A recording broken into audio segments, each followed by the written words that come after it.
Welcome to episode 16 of the Princeton Podcast with Mayor Mark Freda. In this episode, Mark caught up with Christine Symington, the Executive Director of Sustainable Princeton, a team of committed professionals working to make Princeton a model community of sustainability. In addition to describing Sustainable Princeton's projects and partners, Christine shared some specific techniques that Princeton homeowners can use to manage their property more sustainably, as well as discussing with Mark the recently passed gas-powered leaf blower ban. So without any further introduction, let's join our host, Mark Freda, and his guest, Christine Symington, for episode 16 of the Princeton Podcast. Christine, thank you very much for joining us on our latest edition of the Princeton Podcast. Oh, thank you for inviting me, Mark. It's my pleasure. So let's start with, I think, maybe a good logical first question, just to help our listeners get a better idea of what Sustainable Princeton is, just from like a high-level perspective. Can you give us a little detail? Sure. Sustainable Princeton is a nonprofit that works exclusively in the town of Princeton. And we focus on ways that we can help the community reduce its greenhouse gas emissions through our built environment, through reducing emissions from our transportation sector. And we also are focused on how we can get folks to look at their properties as part of the ecosystem.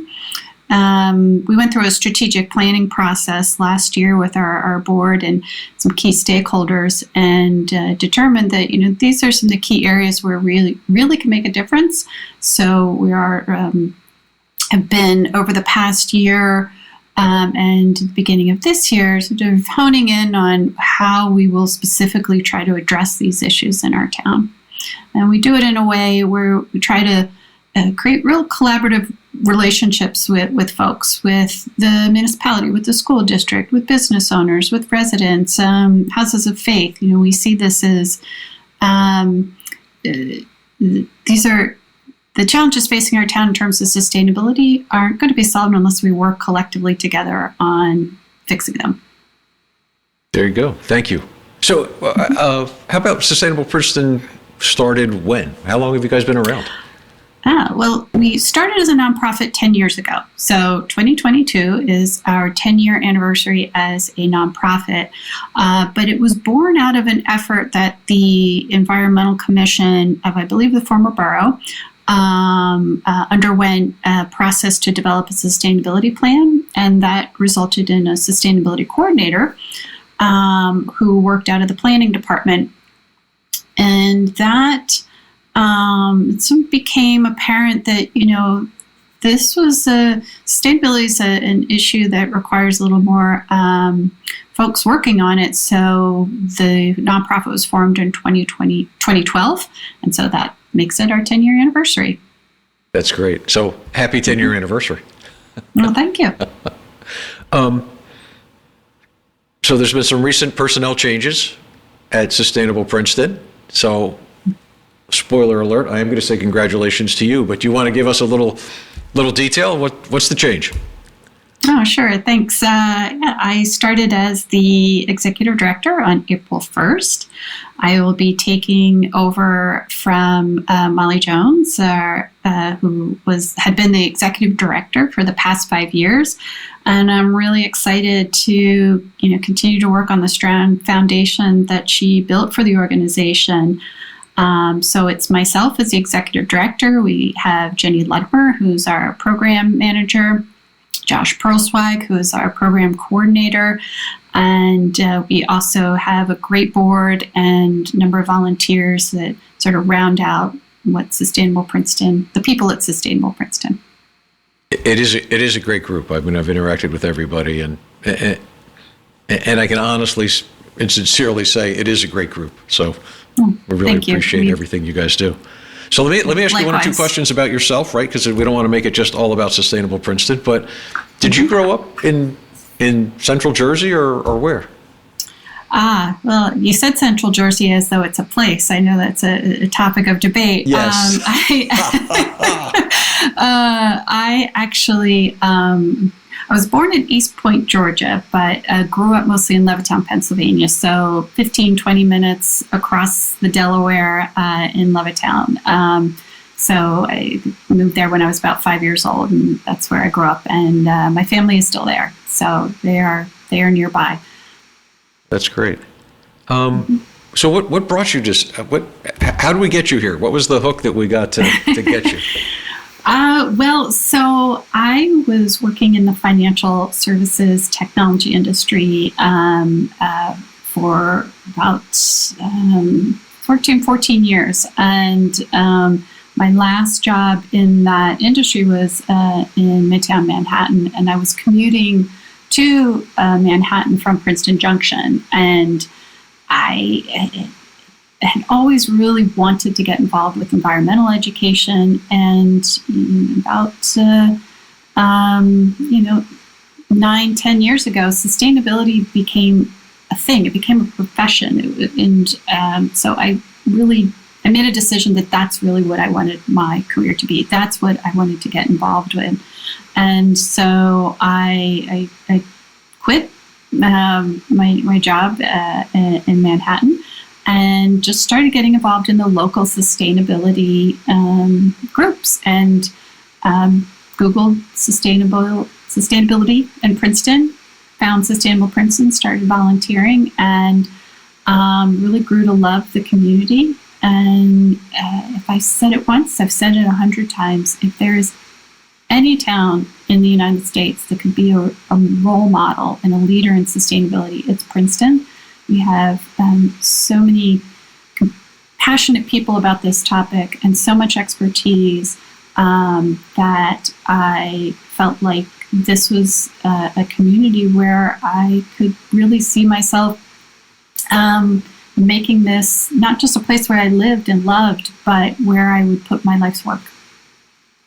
That's great. And look, I got to agree with you about Princeton being a role model. I mean, Princeton, the name carries a lot of weight. I mean, people all over the country do pay attention to what we do here. So you're when you say role model, it's not just Princeton, but the things that you personally do for us, for everybody in the community, and that Sustainable Princeton does, you guys are part of that.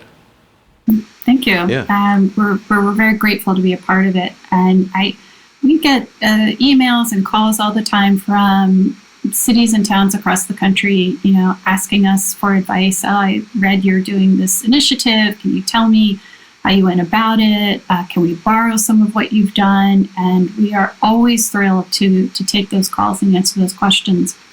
And we believe in paying it forward quite a bit. We often rely on other communities that are taking the lead on a sustainability initiative, and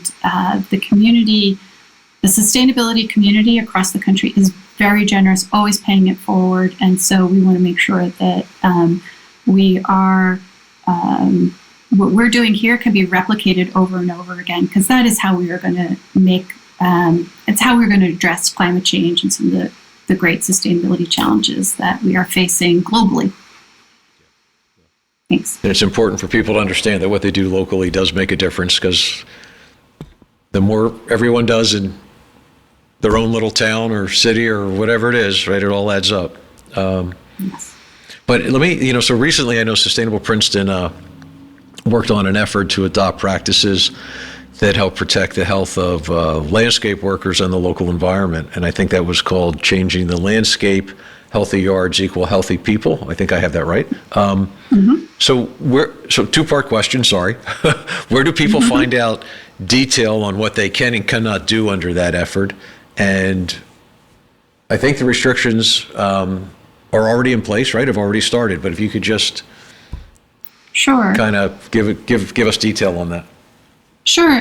First, I really recommend folks go to our website and check out the current projects page where you can learn about the project. And the project was as much about involving members of our community that are most impacted by a policy or a program in the decision making. So I really encourage folks to go to that page and read more about the process that we went through over the past year with our community partners. and how we engage the landscaping community in the process of trying to solve some of the issues that were rising to the top in the community as a result of people working from home and being much more conscious of the noise from gas-powered equipment, in particular gas-powered leaf blowers. So I really encourage people to go read about the process and what we learned and how we went about with the engagement of the landscaping community. So the result of those conversations were a couple of things, actually a few things. One, when we spoke with the landscaping community, we learned that the municipality's registration requirement was something they supported, and that they were hopeful that the town would enforce it and also begin requiring proof of workers' compensation insurance. And so that was one of the changes that the Environmental Commission and other of the folks involved with the project recommended to council, which they did pass, was adding that new requirement. And the reason for that is it would be so that there was a level playing field amongst the various landscaping companies operating in Princeton, and that those who are trying to pay a fair wage and wanting to take care of their workers, if they are paying for and providing workers' compensation insurance, that is a demonstration that they are doing that. And that insurance comes at a cost. And so what they were fearful of is if you weren't requiring that and not enforcing it, other less honorable actors would undercut them. And so this was really an important need for them, and it was really great to see the town listen and put that requirement into place. And then when it came to the use of the gas-powered equipment, what we learned in conversations from the owners and the crews is that the way things currently stand with technology, but also with customer expectations, with homeowner expectations of how they want their property managed, the use of gas-powered equipment, specifically leaf blowers, are kind of critical tool. And until we change that dynamic, restricting them outright was going to be a big challenge in terms of cost, in terms of customer experience. So there was a sort of consensus reached that restricting the use of the leaf blowers that are gas-powered in the winter and the summer was okay. You could get by without them. Those are the seasons where you just kind of do some light maintenance, but in the spring and the fall, they're still kind of an essential tool. So that was where it landed, was that the PEC did recommend to the council that it be a seasonal restriction with some also restrictions on Sundays. And so the town did vote, the council voted for that in October. And so now it's in effect as a seasonal restriction. Yeah, I have to say, because I was at some of the meetings, the process was incredibly well thought out and very well done. I mean, the process was so inclusive. There was so much reach out to as you said, to the landscaping companies, to the workers for the landscaping companies. Everybody was listened to. Everybody had a chance to have input into this. So it wasn't like we just said, oh, here's I think a lot of people took this effort as, oh, you guys are going to ban gas-powered leaf blowers, and that was it. But you have said, we looked at the registration requirement. We looked at, do they have insurance? Do they have I just have to compliment everybody involved, because this is a process that works so well. And it really is a model for how local government should try to work on being inclusive, listening to people, getting all the information before you come to a conclusion, before you know the answer, and then figure out what the right thing to do is. Because I think in the end, everything that everyone recommended to the council to act on was very well balanced, very reasonable, and it made sense in that it's going to be a progression. Here's where we're starting, and over time, as technology changes and other things, as costs come down for purchase of equipment, it's just going to make more sense. So Anyway, I just had to jump in and say what a great, just amazing how well that went. Thank you so much. We couldn't have done that inclusive process without the community partners we had working on the project, without Councilwoman Niedergang's support, without the Environmental Commission, without Unidad Latina en Acción helping us reach the workers, without LALDEF, Latin American Legal Education Defense Fund. I'm sure I'm leaving some folks out, but it was the strength of those relationships and their trusting in the process that led to the amount we were able to engage. Did we do it perfectly? Did we reach every single person? No. Can we do better? Absolutely. But this is a process we hope to build on and do better in the future. Just amazing. Thank you. So what is next now? So I guess your initial grant for this effort has ended. So what is this Sustainable Princeton doing now to carry the work forward? Yeah. So, as I mentioned, one thing that we learned was, this is sort of an entrenched way of managing properties that has led to the use of the equipment. And so we want to focus this year and have started a bit of a campaign to extend this Healthy Yards, Healthy People concept and focus on property owners that hire landscapers and have them start conversations with their landscapers about alternative techniques that they can employ, which will still allow them to be profitable, but do things in a different way, like mulching leaves if you can, not blowing them out to the street with leaf blowers, putting the leaves in a leaf corral, reducing the size of the lawn where the grass needs to get cut by planting perhaps some native ground cover or some shrubs or trees, and things that the companies can still do to provide a valuable service that is an alternate to what is currently the sort of traditional practice. So we're going to be focused on that this year. Yeah, it amazes me that people will insist that their leaves get raked or whatever to the curb, especially if you're paying a service to do that, because almost any service that you hire, the machines they use to cut the grass are fairly good-sized, powerful machines. They could cut up and mulch those leaves in probably half the time that it takes them to either blow them or rake them to the curb. And environmentally, it's so much better to mulch the leaves. It's just, we don't have to come and pick them up. We don't have to find a place to dump them. It's just, I don't know, I guess we're all, well, not all, but I guess some number of us are creatures of habit and just figure that's the way it's always been done. But anyway. I think that's it. I think it's a habit. And you did a great Instagram video last fall of mulching the leaves with your mower. And I'll confess, I did it for the first time borrowing my neighbor's mower because I don't have one because I'm a renter. And they disappear instantaneously into the soil. Like, if the leaves are dry and brittle, do it. Yeah. It just seems like a simple change. We hope to get more folks to do that. Yeah, I will say to people, anybody listening, if you rake your own leaves, take your battery-powered mower like I do and just run them over. It's so much easier. But anyway. They just disappear. Okay. So anyway. So why should property owners care about managing their property more sustainably? And what does sustainable property management, what does that really mean? Yeah, I think it means seeing your property, if you have a yard, as part of the local ecosystem. And because it's all connected. It's connected to our open spaces, which we're trying to make sure that they are well managed in a way that they provide the benefits that they're there to provide.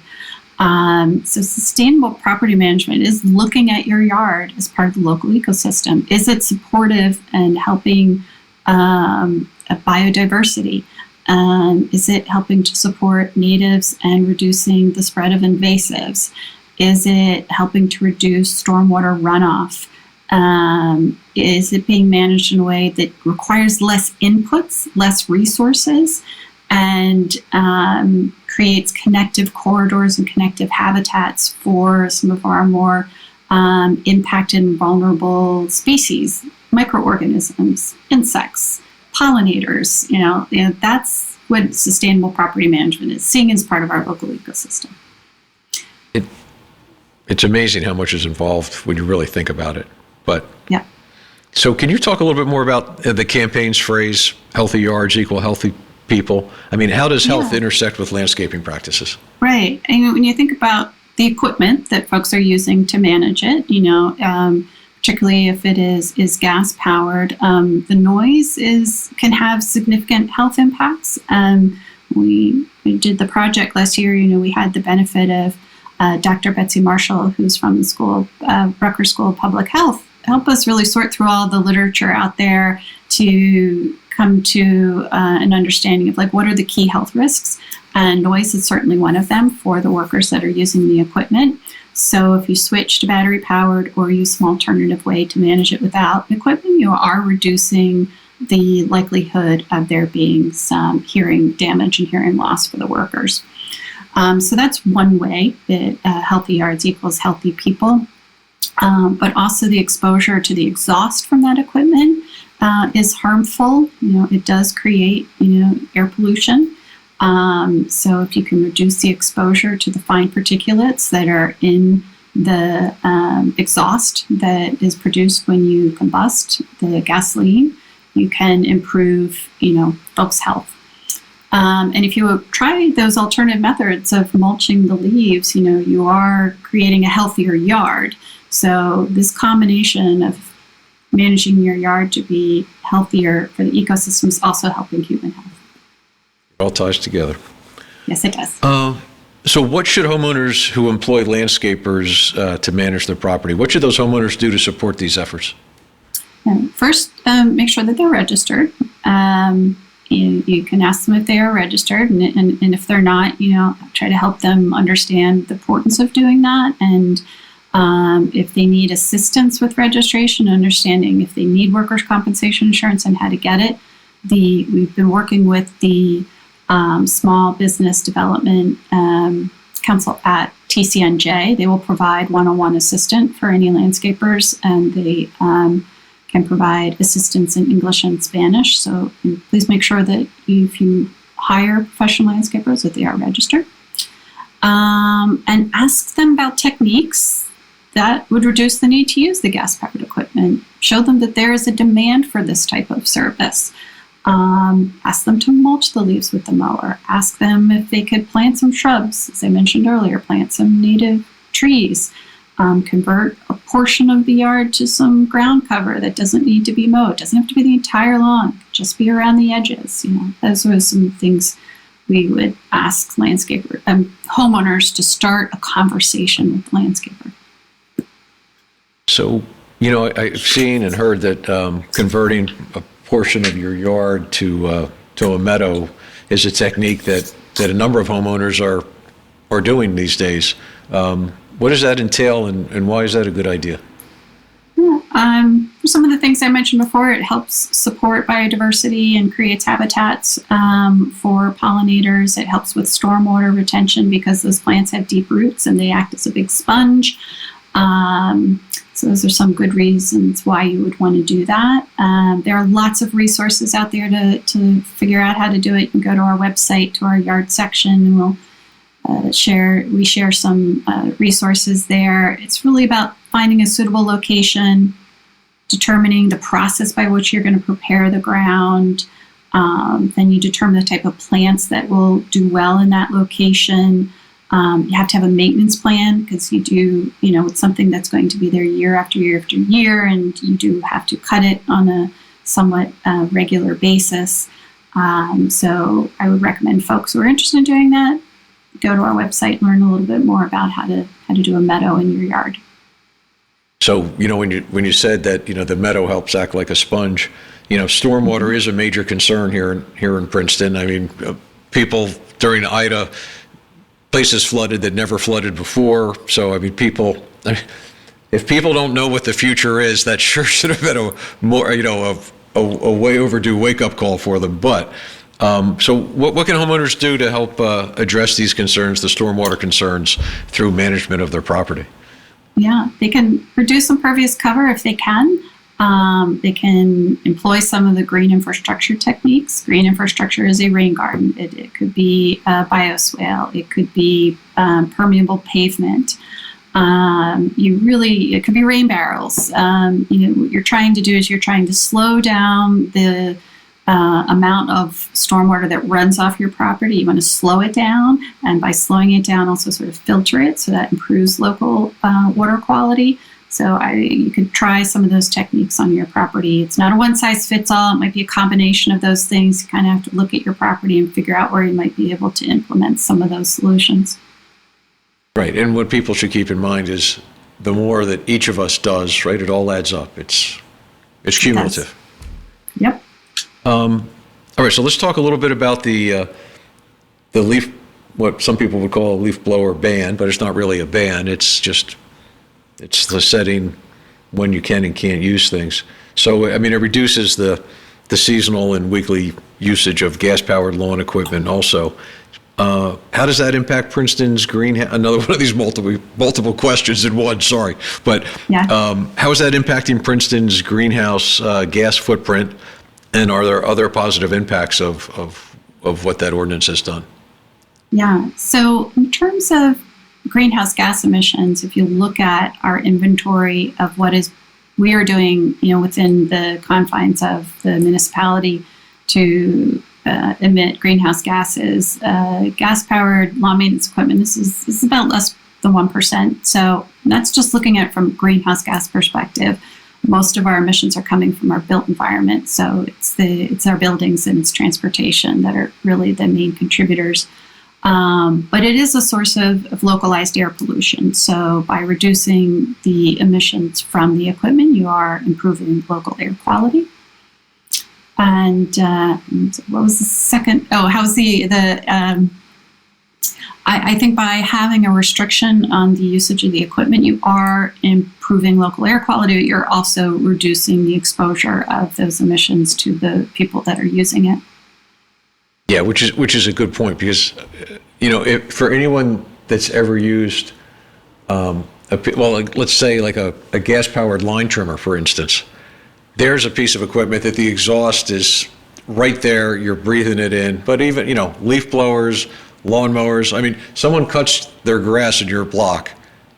It's amazing how far away that, if that odor is hitting you, you're inhaling the emissions from that piece of machinery. So, anyway, so I understand that Princeton, Sustainable Princeton's offering grants as reimbursement to landscapers registered in Princeton to help reimburse them for the purchase of battery-powered equipment. How's that work? Yeah, so during the project, we did come to understand that there is an upfront cost to battery-powered equipment compared to a gas-powered option, and that upfront cost is a real barrier to adoption. And with the seasonal restriction, the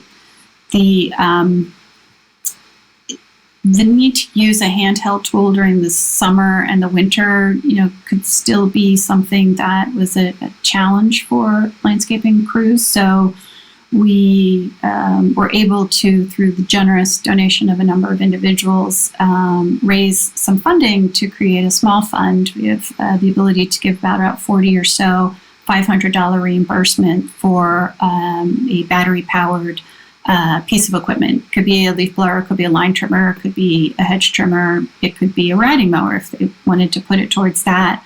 And that dollar amount should cover the cost of one handheld battery-powered piece of equipment, plus a battery, plus a charger.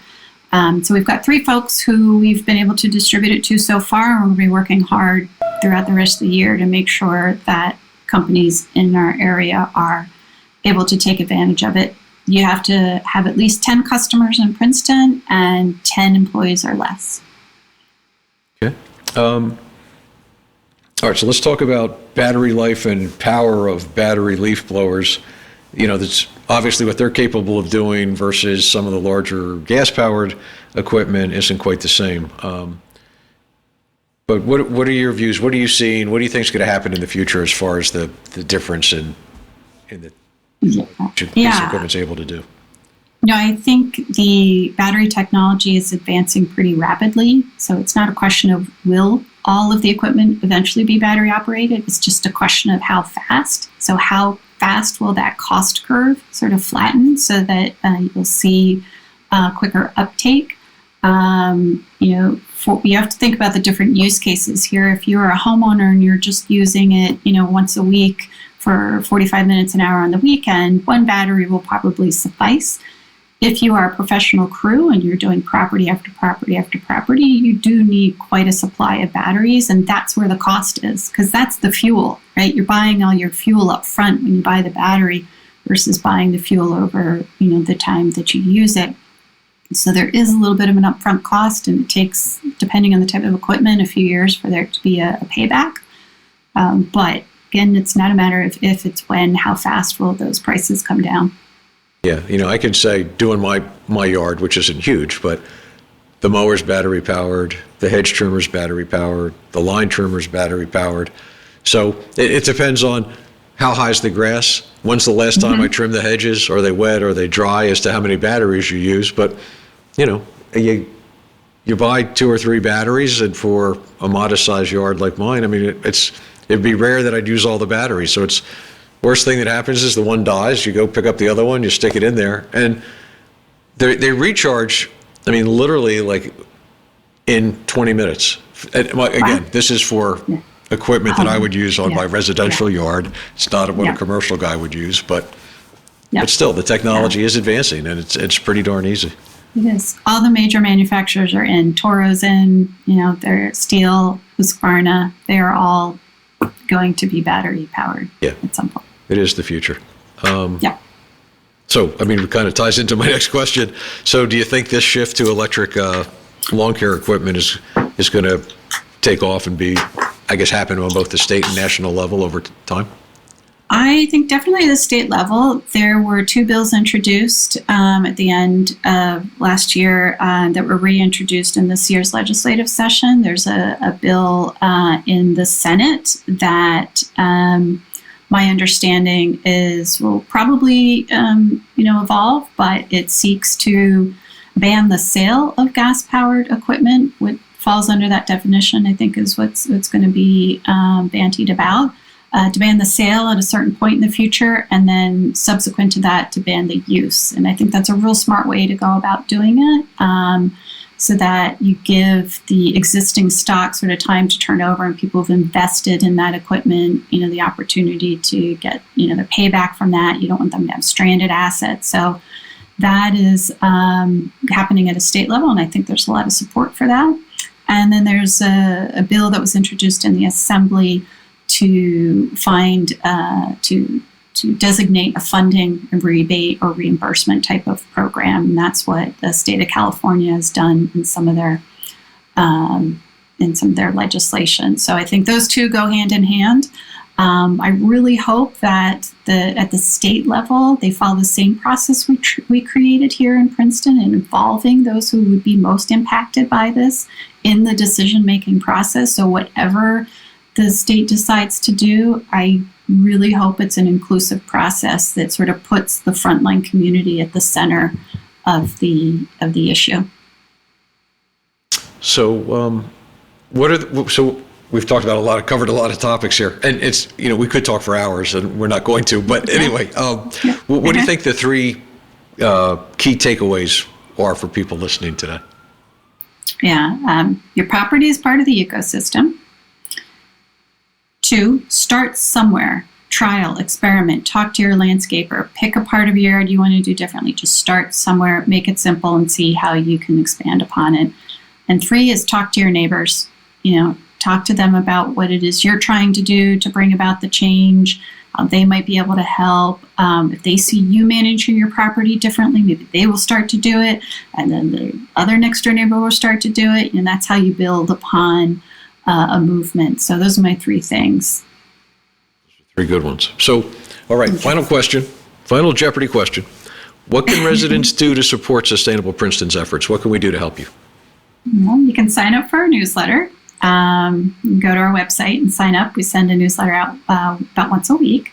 You can follow us on social media. We are on Facebook, Twitter, Instagram, LinkedIn. You can participate in our Star Neighborhood program. You can learn more about that on our website. And you can also donate to us. If you go to our website, there is a donate link where you can help support our efforts. Right, and it is important to point out again, I mean, you said it in the beginning, but I want to just emphasize it. You guys are a nonprofit. You do work a lot with the town, but you are not a municipal agency. You are a nonprofit, so people can and should support you. Thank you. Yeah, we are similar to some of the other partner nonprofits that the town works with. We are an independent 501c3. Well, Christine, thank you very much for being with us today. I think this is it's a great topic, and I really appreciate your time.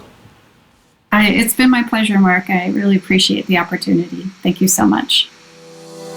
Thank you for joining us for episode 16 of the Princeton Podcast, produced as a community service by HG Media, providing audio, video, and website design services here in Princeton since 1999. If you enjoyed this episode of the Princeton Podcast, please share it with your friends. And be sure to subscribe to us on Apple Podcasts, Spotify, Google, Stitcher, or wherever you listen to podcasts.